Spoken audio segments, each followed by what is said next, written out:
So here's my summary of how you build really great, high-performing internal or agency recruiting teams.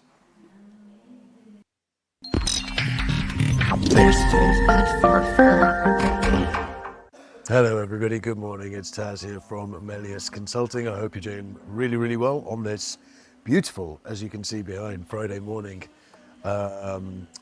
I'm here in Dubai at the moment, and to all of those who are in Dubai, you'll have noticed there have been some really strange weather conditions over the last couple of days. There's a lot of water on the roads, guides. So if you are driving around today, please be safe. Those of you who follow me, those of you who've been watching my videos over the last couple of weeks will know that at the moment I'm talking about how you build high-performing recruiting teams, something I've done over decades and decades, and thankfully, regularly, I've been fortunate enough to work with some wonderful people, so they've made my life very easy. But I've also learned that there are some real important factors. Now, I'm not talking about the stuff that we kind of all intrinsically know. You know, you've got to keep people motivated, you've got to keep them engaged, you've got to,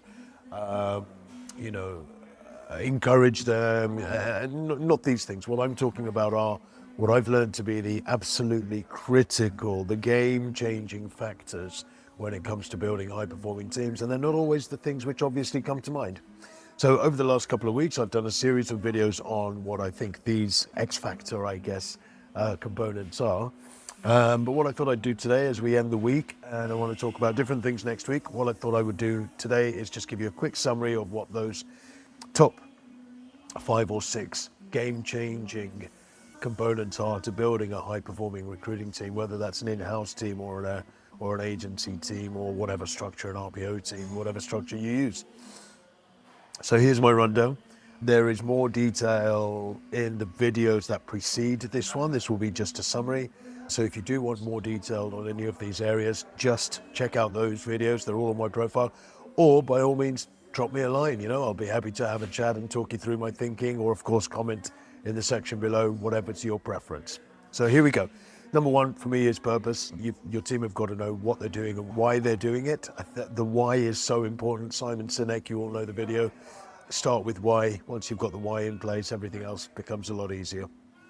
Number two, something teams get wrong so often is workload. You think high performing means just giving them more work and they get on with it. No, that's not high performing.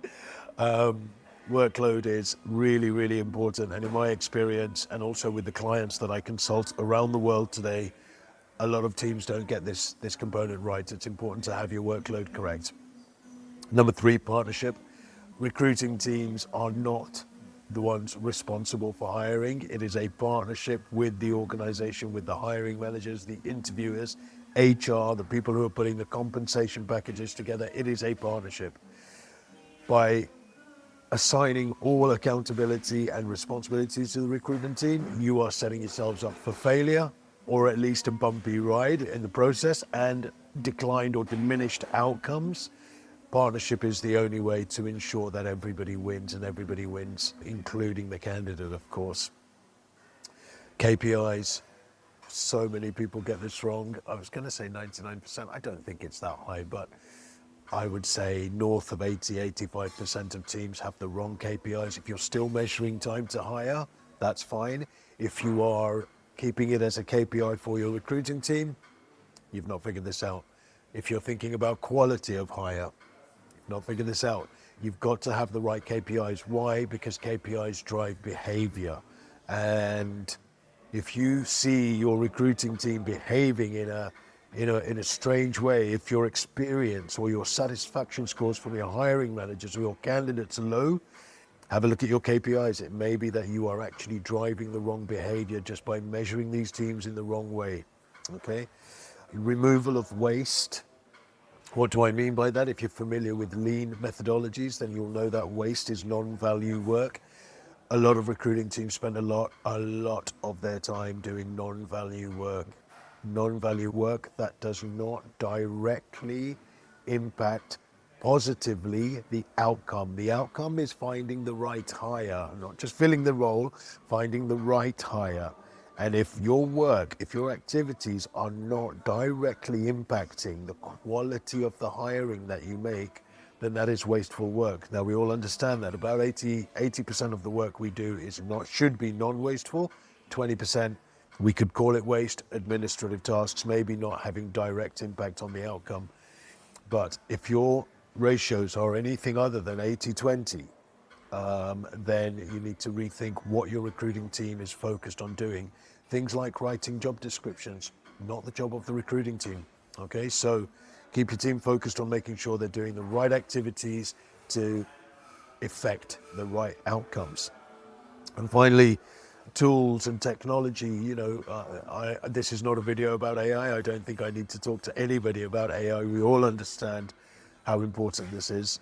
But also I relate it back, I'm old enough to relate it back to when the advent of applicant tracking systems. I'm even old enough to relate it back to the introduction of the internet. These technological shifts are very, very important, and they will change the nature of the work, and they will create massive opportunity to increase your output, the quality of your hire. So if you are a leader in TA and recruitment, in hiring, in HR, support your team through these technology changes. Learn from your team through these technology changes. If you're like me and you have quite a lot of grays, you'll find that generations below you are much more au fait with technology, and actually you can learn a lot from them. So work with your teams together collaboratively to make sure you all get technology and you're all understanding its usage, where the human still has a role to play, blending the two together very beautifully and ensuring that your outcomes are optimized for your customers. And that's it, I think that's my list of, I think that was 6 really important things to make sure you build high-performing teams. Like I say, more detail in each of the videos that have preceded this one. If you want to go and deep dive into any of these areas, if you think there are other areas which I've missed out, by all means, drop me a comment, let me know your thoughts. And if you want to explore any of these areas together in a little bit more detail, I'd love to talk to you. Listen, it's Friday. I hope you've had a wonderful week. One more day of focus, and then it's the weekend. I wish you all a wonderful, wonderful weekend ahead. Keep well, stay safe, and I'll talk to you again real soon. Bye-bye. TazTalks.